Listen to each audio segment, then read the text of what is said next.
многу пати сме разговарале со Благој, бидејќи ја следам неговата кариера од самиот почеток и многу е тешко да измислите нешто ново, нешто што не знаете да го прашате, но од друга страна секогаш се изненадувате дека има нови моменти во неговата кариера. Ние вчера вечер присуствувавме на еден малку поинаков концерт од она што се очекува од вас. Знаеме дека веќе не можете да оттргнете етикетата дека сте експерт за пеење на Моцарт, Росини, на италијанскиот репертоар, но вчера за прв пат ве слушнавме со германски репертоар, со циклусот песни на Шуберт, каде што еден таков глас кој што го нарекуваат маскарпоне, го слушнавме со германска дикција. Тоа многу јасна, дури луѓето што не го познаваат германскиот јазик, точно можеа да слушнат за што пеете. Колку ви беше тешко да се пренасочите во една сосема поинаква естетика? Првин би сакал да одговорам во однос на јазикот, бидејќи всушност германскиот јазик е првиот јазик што го изучував уште како дете. Уште од петто оделение кога се започнува, или барем додека јас учев основна школа, тогаш и странските јазици почнува да се изучуваат од петто оделение и тоа беше првиот јазик, странски јазик што го научив. Така што би рекол дека кога треба да се соочам со истиот, немам и некои си проблеми заради тоа што оние нешта што се учат па во порана возраст остануваат уште повеќе. А што се однесува од музичка гледна точка, германскиот јазик би рекол дека во сиве овие години секогаш делата од германски автори оделе некако паралелно со италијанскиот репертоар, бидејќи честопати ги изведувам и оние опери од Моцарт кои што се на германски, Волшебната флейта или пак Грабнување од царевот. Токму и оваа година ми тргна цела на германски, бидејќи сега во Скопје дојдов по 4 представи на Волшебната флейта, каде што освен се пее на германски, истовремено и се зборува, бидејќи улогите се тие се говор, не се со музика. И многу интересно, сосема случајно, и понатаму ќе продолжам по истиот терк, бидејќи оваа година ќе ја пеам 9-та симфонија од Бетовен, која што исто така на германски. Потоа имам 3 Шубертови вечери во Палермо, од кои првите 2 се со оркестар и ќе пеам соло песни од Шуберт, различни од Винтеррајзе, односно од Зимското патување, и третата вечер ќе го повторам повторно Винтеррајзе. Потоа во Савона во Италија по покана на италијанско-германски културен центар и таму повторно ќе го пеам Винтеррајзе. Значи, еве, годинава ми е во знак на германскиот јазик. Додека зборувам сега, се присетив на моето прво искуство, првата опера која што пеев на германски, тоа беше Грабнување во Сарајот во Кралскиот театар во Брисел во 2006 година, ако не се лажам, токму годината на 250 годишнината од раѓањето на Моцарт. И имав огромна среќа во таа продукција. Значи, првата улога на германски да ја изведувам со тотален германски тим пред сцена, што се несува до режисер, диригент, поголемиот број од солистите, меѓутоа режисерот со себе носеше еден професор по актерски движења на конзерваториум во Франкфурт. И тој, како што се вели народски во Македонија, маста ми ја извади секој ден, додека не се достигна една перфекција во мојот изговор на германскиот, меѓутоа крајно сум му благодарен, бидејќи добив една навика од тој момент, односно ме научи каков треба да биде мојот приод кон германскиот. Дури ми кажа една тајна, би ја нарекол тајна, интересна, од старата германска актерска школа, начин на кој што вежбале германските актери додека учеле глума, актерство, И тоа е многу интересно. Се надевам не е некој радикален метод. Не е радикален метод, меѓутоа е многу симпатичен. Немаме можност тука да го прикажеме, бидејќи се смеам, бидејќи и малку може е смешен. Се користи тапа од шише од вино. Многу интересно. Тапата се става во уста, само се доближува тука, не треба да се стиска силно и со истата тапа треба да се изговори или испее текстот на германски и во момент кога ќе ја извадиш тапата и ќе го повториш истиот текст или испееш истиот текст, дури самиот се чудиш како е можно толку да е перфектен сега. Едноставно, навистина функционира. И јас кога го дознав тоа, го користам секогаш така. Тој метод. Дури завчера ден пред рециталот пред зимското патување. Пеевте со тапа. Да. Дома јас ги поминав сите од првиот до последен лид, односно соло песна, со тапата во уста. Јас гледам дека ние долго ќе разговараме и затоа сега ќе се обидам да скокнам неколку теми. Добро. Сите знаат дека пеете, не ви е официјалното деби она што се прикажува во биографијата, туку уште на 2 годишна возраст, кога застанувате на сцена во операта Палјачи. Дека ќе ми извадите некоја си моја тајна што веројатно не ја знаат, како што се вели на италијански un scheletro dall'armadio. Не знам дали може да звучи на македонски истиот збор. Во италијанскиот се користи во тие случаи еден скелетор, како е на македонски, е Костур. Костур во плакарот. Еве ќе откривам за што се работи. Всушност, за време на моите студентски денови беше 2000 или 2001 година, точно, додека моето официјално дебие во 2003 и во Рим. Римската опера, да. Меѓутоа, за време на моите студентски денови ме поканија во еден театар исто во регионот Лацио, во Латина поточно, тоа е еден од 4 града во Лацио, каде што имате еден помал театар да отпеам една помала улога. Меѓутоа, јас како студент во тој момент не смеев да настапувам без дозвола од конзерваториумот, односно од директорот на конзерваториумот. Таа дозвола не ја добив. Меѓутоа, сепак настапив под лажно име. И на плакатите стоеше Виторио Бруни. И ништо, никој не односно, многу беше интересно. Сега се присетувам на сите моменти, ова никогаш не сум го раскажал, за прв пат го кажувам, значи после 17 години. Се работеше за 2 представи во Латина и на втората представа, кога го гледам зад сцената, мојот професор по историја на музика.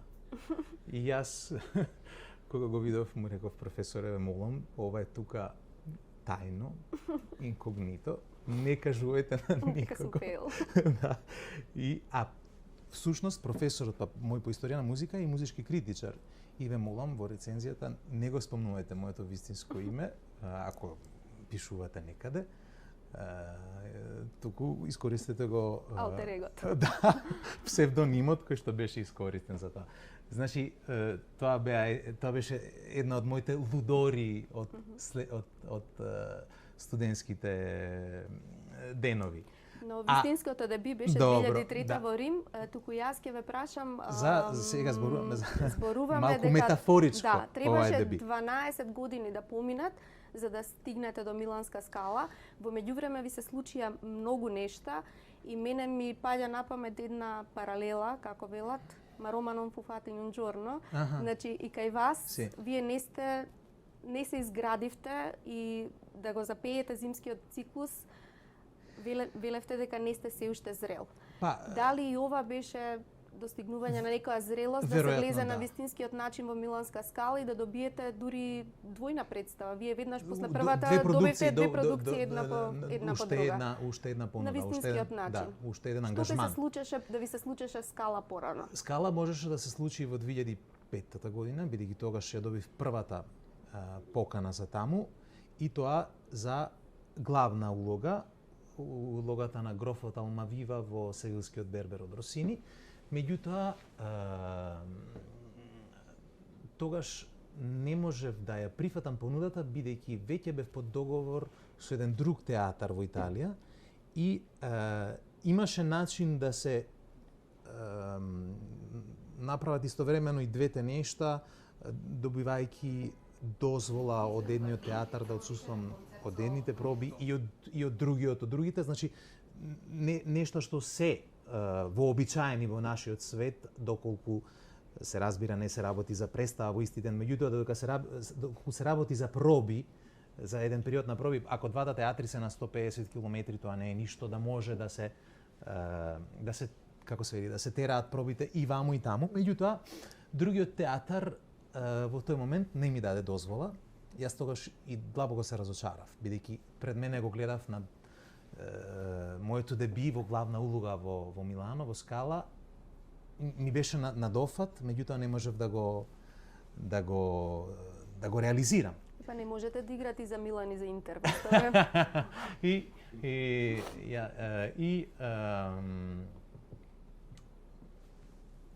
Кога ќе размислам сега, може би беше подобро така, бидејќи веројатно во тој момент и не бев доволно зрел за да поднесам таков товар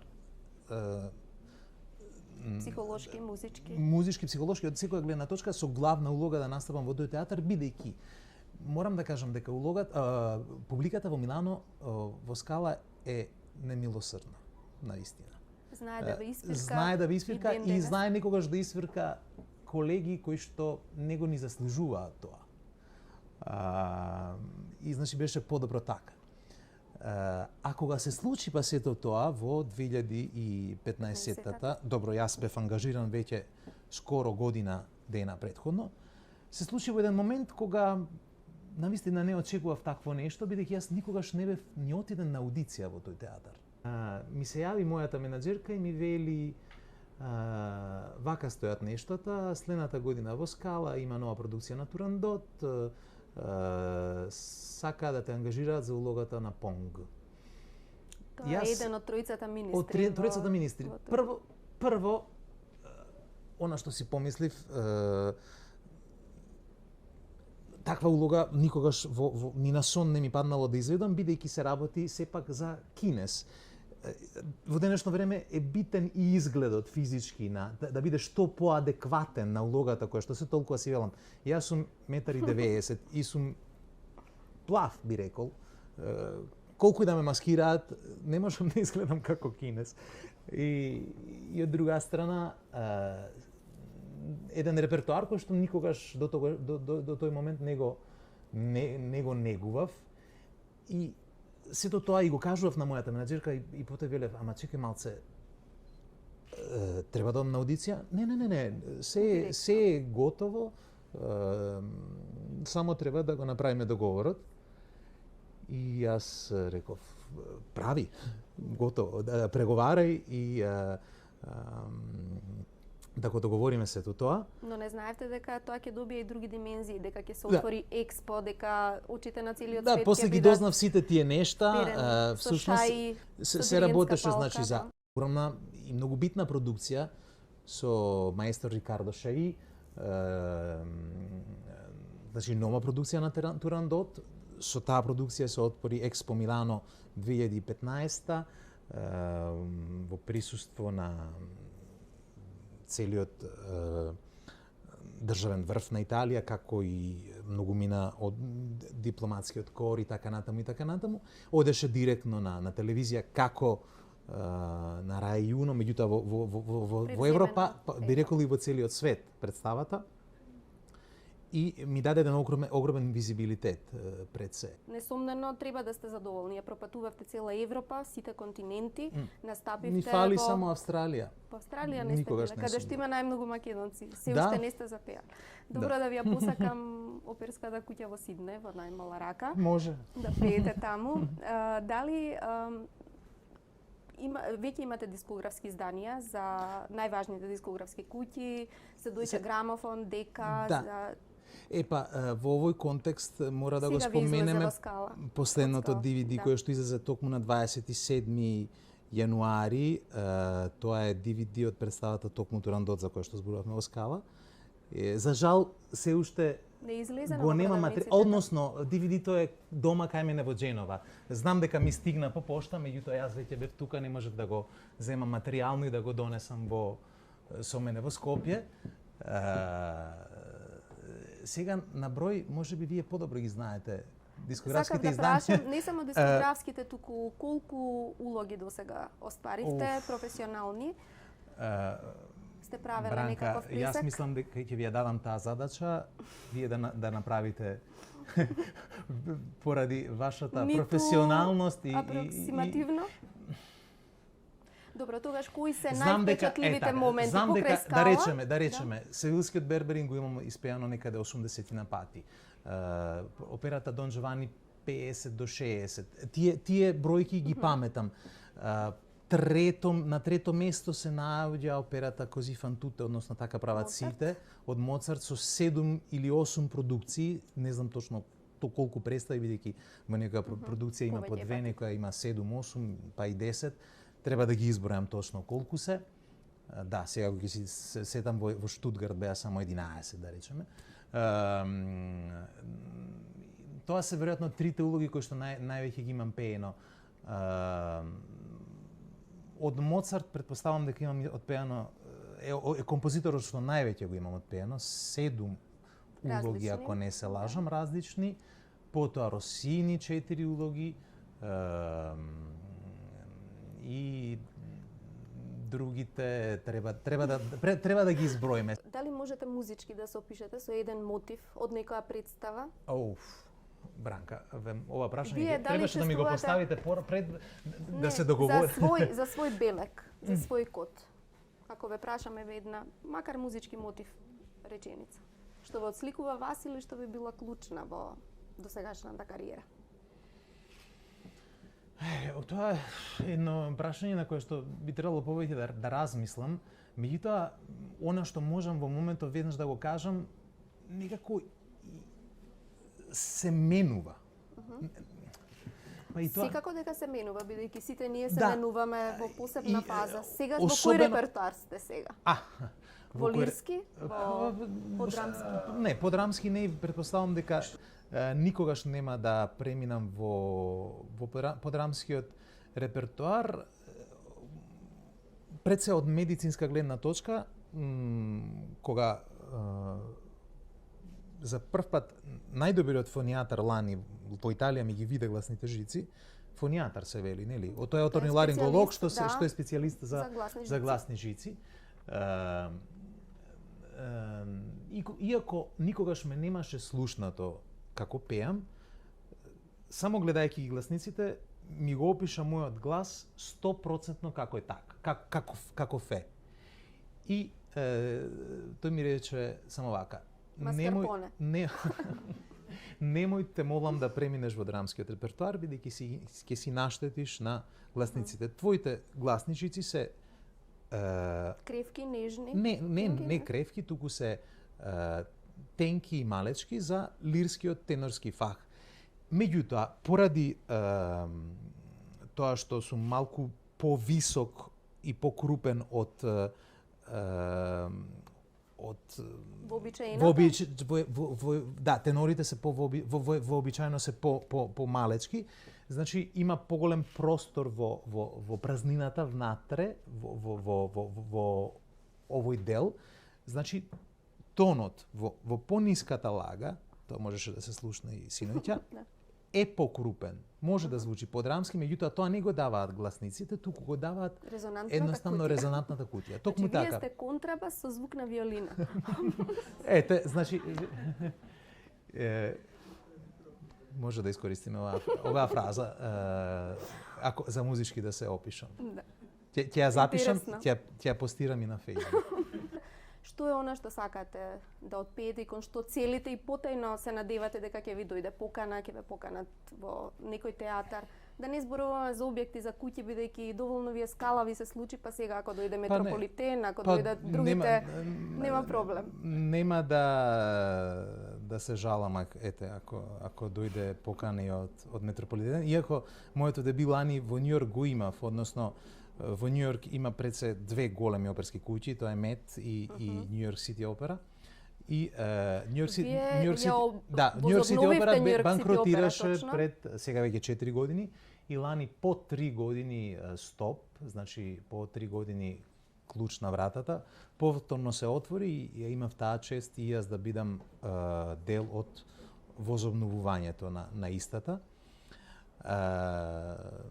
Би се вратил во Њујорк во секоја гледна точка, бидејќи тоа е еден град кој што ме фасцинира особено. Значи, се надам дека следната покана ќе биде од Мет. Што се однесува до прашањето... Музичка желба. Музичка желба.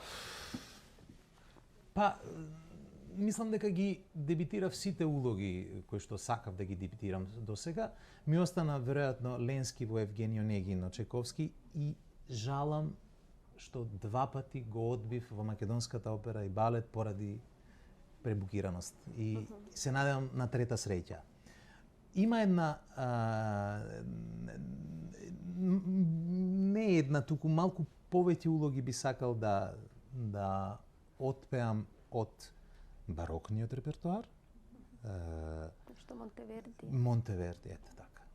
Токму Монтеверди, Орфеј, неговиот Орфеј ми е една од животните желби, се разбира. А нешто Стравински, Равел, нешто што ретко слушаме? Стравински отпеав и можно е, ако нештата не се сменат во меѓувреме, во 2018 тука во Скопје да биде поставен на Стравински една негова кратка опера во иста вечер со уште една опера чија светска премиера ја имав таа чест јас да ја пеам, главната улога.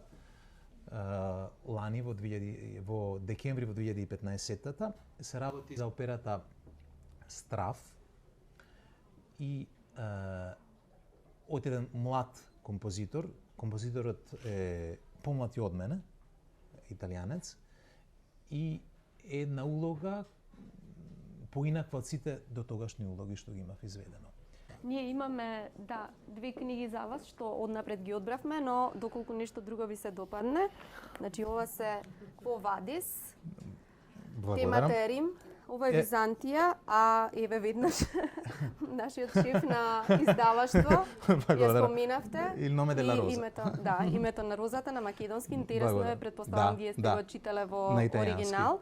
А вие, бидејќи се уште ќе ја чекаме Турандот, но ја имате за нас Сонот на Скипион и многу ме радува што ете ќе остане спомен во книжарницата и од вас. Да ви се заблагодарам за присуството. Благодарам за поканата, навистина би беше задоволство во една необична средба за мене, не секојдневна, едно интервју на малку од поинаков начин, на поинаков начин од досегашните, меѓутоа навистина уживав.